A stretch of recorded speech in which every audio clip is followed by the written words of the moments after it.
Hey, welcome to the TV channel, and today we do have a final game and Imperialdramon actually make it to the top card.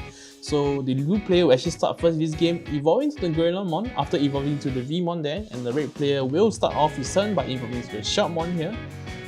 Now evolving to the Imperialdramon for 2 costs, passing back only 1 memory to the blue player here. And how will he actually play out this turn? By evolving to the Dino Vmon, actually passing back 2 memory to the red player. And now he does evolve to the Imperialdramon for 3 costs, passing back only 1 memory to the left player. And will he push out the Dino Vmon? Not yet. He does go for the Vulcan Hammer, also known as the Hammer Spark, and hard calling a Vmon for 3 costs. And now the Shoutmon will be called in response, picking at top 5. I just pick up the Digimon here, adding to hand. The Dino Vmon will finally move out, swinging the Vmon first, and both of them have jamming, so there's no fear in the security checks, except their options. And the Demi Vmon will actually draw him 1 because of the Dino Vmon swing. And now he does evolve to the Imperialdramon, standing all the jamming units, including that Vmon and himself. And the Imperialdramon will pushed up, now evolving to the Dark Tyrannomon here for 1 cost, and hard calling a Shoutmon. No Shoutmon DX inside, so very unfortunate for him. He does finally pick up the Shoutmon DX to hand now. Now the blue player will actually evolve to the Vmon after hatching to the Upamon there, swinging to the Imperialdramon, sadly not a Imperialdramon inherit. Now he goes to the Gorillamon here for 1 cost. Now follow up with a Dino Vmon for 3 costs in the nursery. Now the right player will actually evolve to the, or rather hatch a Digimon out and evolving to the Biomon. Now evolving to the Shoutmon DX, which he did pick up earlier from the Shoutmon search, putting the Digimon into the inherit. Now he's able to destroy the Vmon with their bomb ability, and because of the Shoutmon inherit, he's able to get 2k and hitting over the Imperialdramon of 14k. Now Dino Vmon will push out once again, continue his aggression, jamming, drawing 1 through the Upamon skill because of the Shoutmon. Now evolving to another Imperialdramon from his hand, and he's able to draw 1 more card because of the Vmon inherit, so super good. Now he does swing with the Imperialdramon here for the last swing. Now last check will be gone here, and now imagine if he does have the Omimon, he'll be able to swing for game. But let's go for the Hammer Spot and hard calling a Agumon for 2 costs, passing back only 1 memory to the red player. And the red player will actually swing at the Imperialdramon once again with the inherit, allowing him to hit over it. Now he does swing with the Shoutmon here instead of evolving, so quite weird, unless he doesn't have a blocker in hand. And the Biomon will start swinging at security now, leaving him with actually only 2 security left. It looks like he will be evolving to another Shoutmon DX here for just 2 costs, using his skill to actually bomb the Gomamon, because he does have a Shoutmon DX in the soul, or rather the Digisource. Now the turn do pass over with only 1 memory, but the blue player have time to reset, as he does have 2 security left.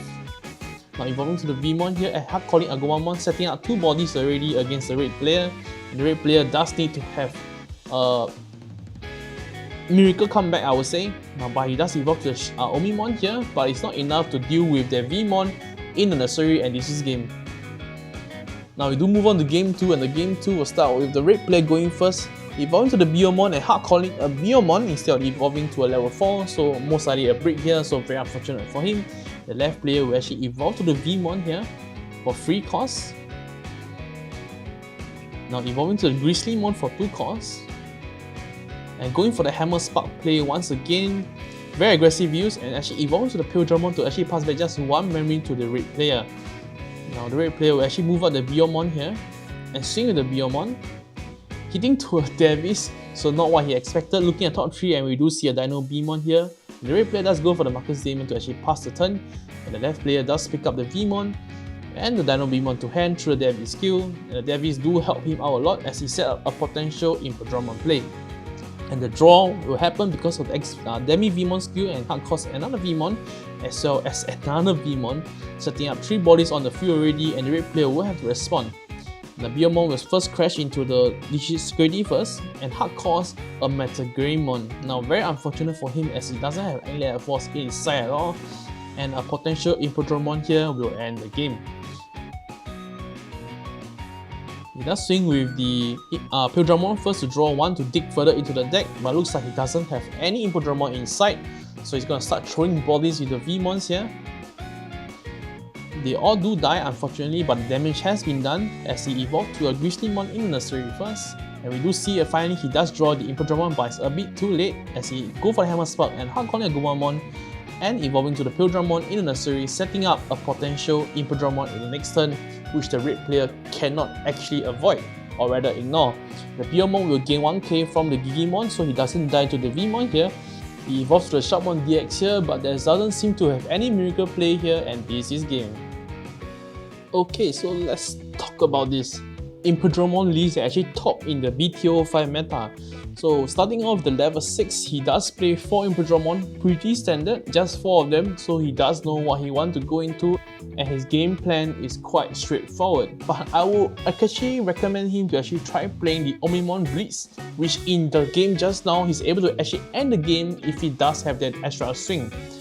But for the level 5, he's playing 4 Dino Bmon and 4 Imperialdramon. Pretty standard, and because you do want to ensure that your Imperialdramon is only 3 costs due to the reduction, as well as a jamming unit on the level 5 is always good because he pairs with Digitama, you are always getting that extra draw. Now for the level 4s, he's actually playing 4 XV-Dramon, which is very good in aggro matchups, especially to the Vmon he does play in the level 3s. 4 Gorillamons, pretty standard because Gorillamons will allow your rookie to actually hit over blockers or rather trade with them. And the 4 standard Grizzlymon blockers as well as the 2 Lobomons. Now Lobomon has been introduced in set 4 for quite a while, but it does give the blue the additional bodies that they need to end the game, especially for Imperialdramon decks where Imperialdramon is able to actually swing for already 3 attacks with just a Imperialdramon. Now we do move on to the rookies now, which will be 4 Vmons. Actually 8 Vmons, 4 of them being the jamming one, which is the most annoying one, and 4 of them being the one that when you resend you are able to draw.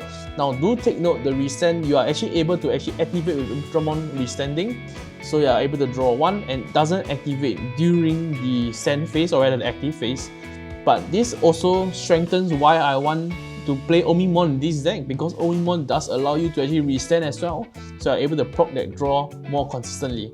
And now he does play 6 rookies, which I actually adore because rookies, rather vanilla rookies in this case, are very good because you are able to hardcore them, which he displayed in those games. He's able to memory control the opponent quite well, and hardcoring the rookies as a 2 cost for 2 costs is actually super solid as you are able to do more with them and actually even threaten a potential Gorillamon in the next turn. Now moving on to the options, he does play the 4 Hammer Spark, very straightforward, helps the game plan a lot because you are able to memory control the opponent, or rather disallow your opponent to memory control you and threaten a potential Imperialdramon follow-up. And as for the Tamers, he's playing the 4 Devies, which is super good as you are allowed to search the top 3 for 1 green and 1 blue.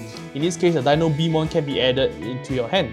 And now the extra 2 cards that he tagged in is the 2 Takumis, allowing him to actually draw more in this game. I actually spoke to the person who piloted this deck and he told me that Takumi really did help out in the Imperialdramon deck because this deck really wants Imperialdramon in hand to actually do any aggressive plays, so having a Takumi allows him to actually draw more into the deck, allowing for a more consistent game plan. Now we move on to the Omimon list, which is the second place one, and I actually spoke more about this deck list in the previous video in the top 4 game. And I must say, I really like his ratio in this deck, except for the level 5, 10 level 5s might be a bit too high, but his Omimon didn't really appear in the previous game, so it's quite unfortunate that this deck didn't perform as expected, and he did break in the game too. So I hope you guys enjoyed this video, and I do hope you guys subscribe, drop a like and a comment if you do enjoy this content.